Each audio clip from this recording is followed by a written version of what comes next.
बारिश में नदी किनारे गरीब का घर।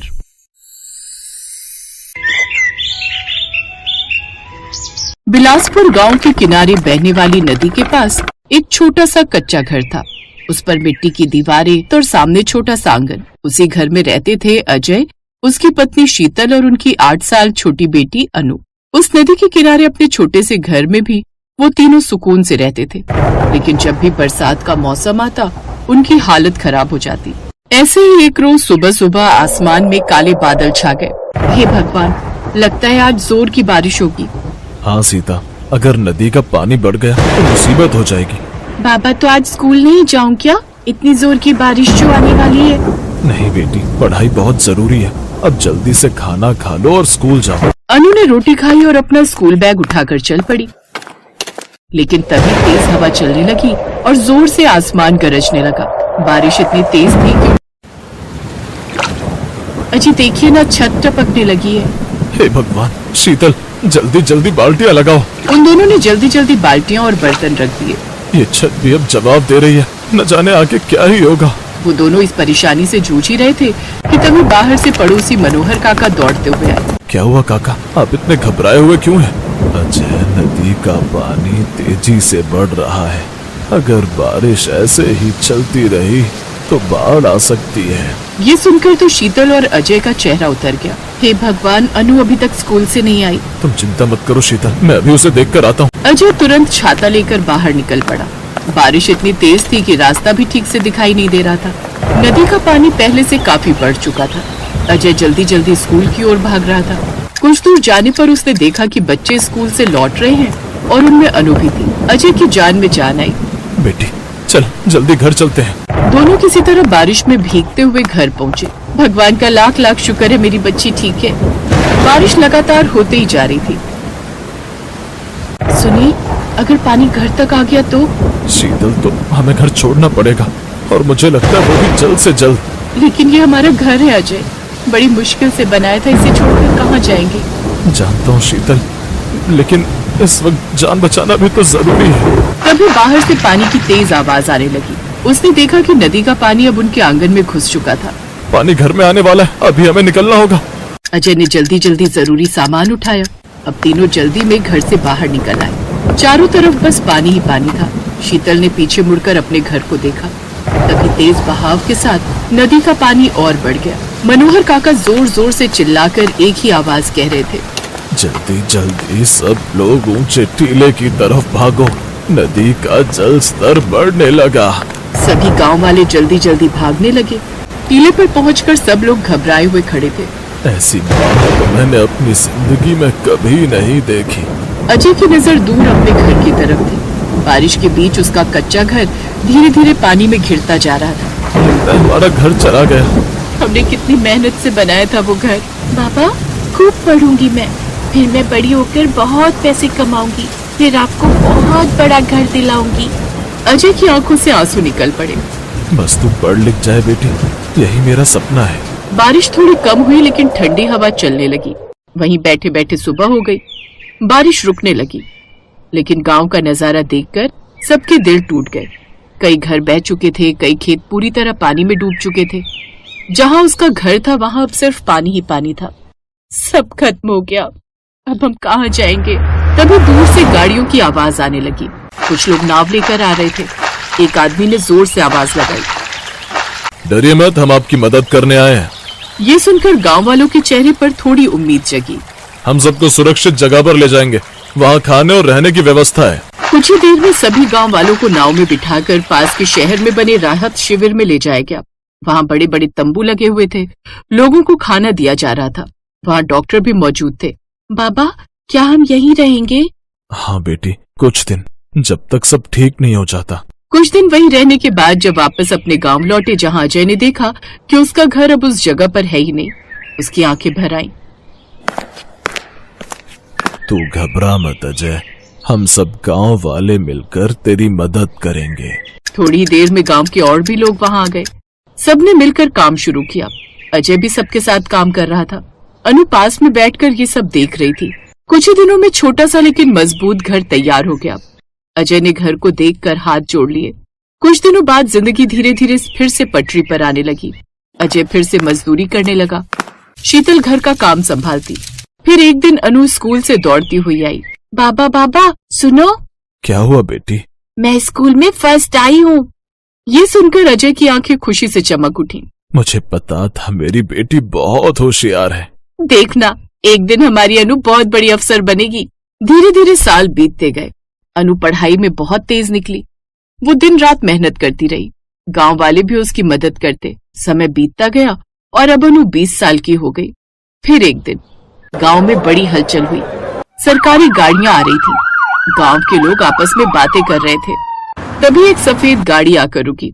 उसमें से एक सुंदर और आत्मविश्वासी युवती बाहर उतरी। जैसे ही अजय ने उसे देखा उसकी आंखें भर आईं। वो कोई और नहीं बल्कि उसकी बेटी अनु थी। अब वो बड़ी होकर सरकारी अफसर बन चुकी थी। अनु दौड़कर अपने माता पिता के पास आई। अजय की आंखों से आंसू बहने लगे।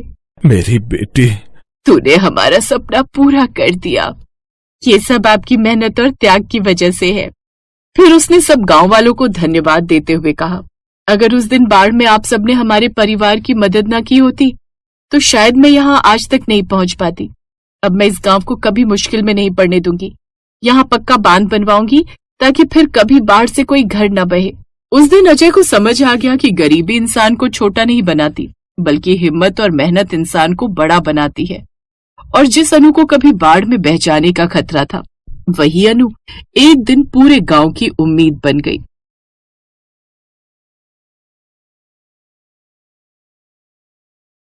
रामपुर शहर में किशन नाम का एक गरीब मजदूर अपनी पत्नी और बच्चों के साथ एक कच्चे घर में रहता था। उसका घर पुरानी लकड़ी और टाट से बना हुआ था, जो सर्दी और बारिश से बचने के लिए पर्याप्त नहीं था।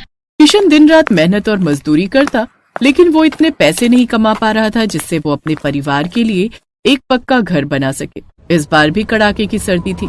एक रात सर्दी के साथ बहुत ज्यादा बारिश आनी शुरू हो गई। सर्दी, बारिश और तूफान एक साथ उस रात अपना कहर बरसा रहे थे। माँ, मुझे बहुत ठंड लग रही है।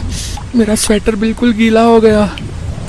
माँ, मुझे भी बहुत ठंड लग रही है। सारे कपड़े बारिश के पानी से गीले हो रहे हैं। सुनो जी, घर की छत पर एक टाट की चादर और बिछा दो। बारिश का सारा पानी हमारे ऊपर गिर रहा है। बच्चों को भी बहुत ठंड लग रही है। ये कंबल पूरी तरह से भीग चुका है। सरला, तेज हवा और बारिश में टाट नहीं टिकेगा। मैंने ईंटें भी टिका कर देख ली हैं। हे भगवान, ठंड तो बढ़ती जा रही है। मैं थोड़ी आग जला देता हूँ। किशन आग जला देता है। सरला पूरी रात बच्चों को बाहों में समेटे बैठी रही। अगले दिन जब किशन उठकर बाहर आया तो उसकी आंखें खुली की खुली रह गई। उसके घर का एक हिस्सा पूरी तरह से ढह चुका था। आंधी और बारिश ने कच्चे घर को पूरी तरह से नष्ट कर दिया था। वो बेबस होकर खड़ा रहा। उसकी आंखों में आंसू थे।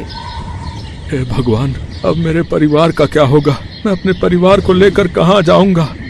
सुनो जी, हमारे पास तो अब रहने की कोई जगह नहीं। ठंड से कांपते हुए ये रात तो निकल गई, पर आने वाली अगली कई रातें हम कैसे गुजारेंगे? किशन के पास कोई रास्ता नहीं था। परिवार के नाम पर रामपुर में उसका कोई नहीं था। अगले कई दिनों तक किशन सड़कों पर ही दिन गुजारता रहा। एक दिन किशन को एक गोदाम में कंटेनर में सामान भरने की नौकरी मिल गई, जिससे किशन को रोजाना के पैसे मिलने लगे। एक शाम जब किशन कंटेनर में सामान ढोने के बाद छुट्टी के समय जाने लगा, तब उसके मालिक ने उससे कहा, किशन, वो पुराना कंटेनर अब काम का नहीं है, बेकार हो चुका है। इसमें जंग लग गया है। इसे किसी कबाड़ी वाले को बेच दो। किशन ने उस कंटेनर को ध्यान से देखा तो उसके मन में एक विचार आया। अगर ये कंटेनर मैं रख लूं और इस कंटेनर का घर बना लूं तो परिवार को रहने की जगह मिल जाएगी। मालिक से बात करता हूँ। क्या हुआ किशन, किस सोच में डूब गए? मालिक, क्या आप इस कंटेनर को मुझे दे सकते हैं? मेरे घर परिवार के काम आ जाएगा। क्या करेगा तू इसका? मालिक, मैंने आपको बताया था ना, बारिश और तूफान में मेरा घर जो है टूट गया। सोच रहा हूँ सर्दी के दिन है, जब तक कोई रहने की जगह नहीं मिलती तब तक इस कंटेनर में ही एक घर बना लूंगा। कम से कम ठंड में कंटेनर घर तो होगा तो हमें रहने के लिए छत मिल जाएगी।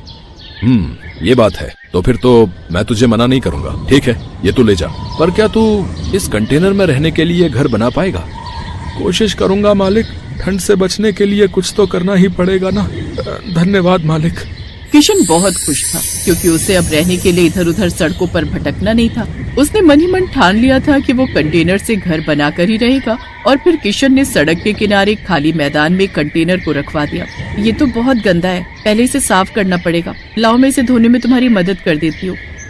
हाँ चलो, पहले इसे साफ ही कर लेते हैं। मैं जंग को थोड़ा रगड़ देता हूँ और जहाँ से थोड़ा टूटा हुआ है ठोक कर ठीक भी कर देता हूँ।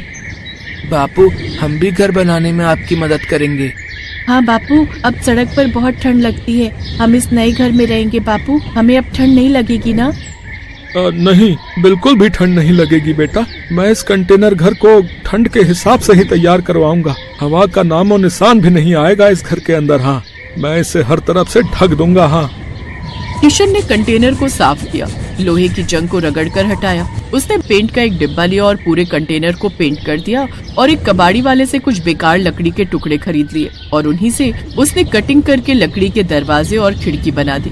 छत बनाने के लिए पुराने टिन और प्लास्टिक की शीट्स का इस्तेमाल किया ताकि बारिश का पानी अंदर ना सके। पुरानी बोरी, कपड़ों और टाट को दीवारों के अंदर फिट कर दिया ताकि ठंडी हवा ना सके। किशन अभी घर बना ही रहा था कि तभी उसे पता चला कि पड़ोस के मंदिर में एक सेठ कंबल बांट रहे हैं। सरला, हमें गर्म कपड़ों और कंबल की बहुत जरूरत है। चलना एक बार देखते हैं, शायद हमें भी कंबल मिल जाए। हाँ ठीक है, चलो चलते हैं, क्योंकि यहाँ बिछाने के लिए हमें चादर और कंबल की जरूरत पड़ेगी जो हमारे पास नहीं है। सरला और किशन मंदिर की सीढ़ियों के पास पहुँचे तो सेठ भी सभी गरीबों में कंबल बांट रहे थे। किशन भी सरला के साथ लाइन में खड़ा हो गया। अभी किशन कंबल लेने ही लगा था कि तभी उसका मालिक जहाँ पर वो काम करता था आ जाता है। नमस्ते सेठ जी, कैसे हैं आप? सही है, पुण्य का काम हो रहा है। सोच रहा हूँ मैं भी इस बार ठंड में थोड़े कंबल बांट दूं। हाँ हाँ, बिल्कुल बिल्कुल। अभी तो मकर संक्रांति आ रही है, उस पर भी मैंने पहले से ही सोच लिया है कि कुछ न कुछ दान जरूर करूंगा। इसी बहाने भगवान से जुड़े रहने का अवसर प्राप्त होता है भाई, और किसी न किसी की मदद भी हो जाती है। अरे किशन, तू और यहाँ पर तेरा कंटेनर घर बन गया क्या? जी मालिक, तैयार तो हो गया है, पर बिछाने और ओढ़ने के लिए कोई गर्म चादर या कंबल नहीं था। सुना कि मंदिर में ये सेठ जी कंबल बांट रहे हैं, तो वही लेने आए थे। तुम इसे जानते हो सतीश? हाँ सेठ जी, मेरे गोदाम में ही नौकरी करता है। एक कंटेनर बहुत खराब था, इसने बोला कि ये उसका घर बना लेगा। इसके पास रहने को छत नहीं थी, वही इससे पूछ रहा हूँ। बहुत बढ़िया बात है, कंटेनर का घर। अगर तुम बुरा ना मानो तो क्या तुम हमें दिखा सकते हो किशन? जी जी सेठ जी, जरूर, वहाँ उस तरफ। सेठ और किशन का मालिक जब कंटेनर के घर को देखते हैं तो दोनों हैरान रह जाते हैं। किशन की काबिलियत की वो दोनों बहुत तारीफ करते हैं। किशन बेटा, सचमुच तुमने ये कंटेनर का घर बनाकर बहुत अद्भुत काम किया है। मेरे मन में तो एक विचार आ रहा है। सतीश, अगर तुम साथ दो तो। क्या विचार सेठ जी, बताइए, मैं तो हमेशा आपके साथ खड़ा हूँ। मैं सोच रहा हूँ क्यों ना हम एक ऐसी फैक्ट्री लगाएं जहाँ पर कंटेनर के बने घर मिले। जिन लोगों के पास रहने के लिए घर नहीं होता, वो इन कंटेनर के घरों में रहकर आराम से अपनी परेशानी दूर कर सकते हैं। बस हमें और तुम्हें उस कंटेनर के घर का दाम तय करना है। और हाँ, कंटेनर के घर बनाने का सारा दिमाग हमारे किशन का होगा। किशन भी इस काम में हमारा पार्टनर बनेगा। ये तो बहुत बढ़िया विचार है सेठ जी, नेक काम में देरी कैसी। हम इस प्रोजेक्ट पर काम करना शुरू कर देते हैं। किशन के हुनर ने उसे नई दिशा दी। सेठ और उसके मालिक के साथ मिलकर उसने कंटेनर के घर बनाने का काम शुरू किया, जिसके लिए उसे अच्छी पेमेंट मिला करती थी, क्योंकि अब वो उनका पार्टनर बन गया था। किशन इन सब के लिए भगवान को धन्यवाद कहता है।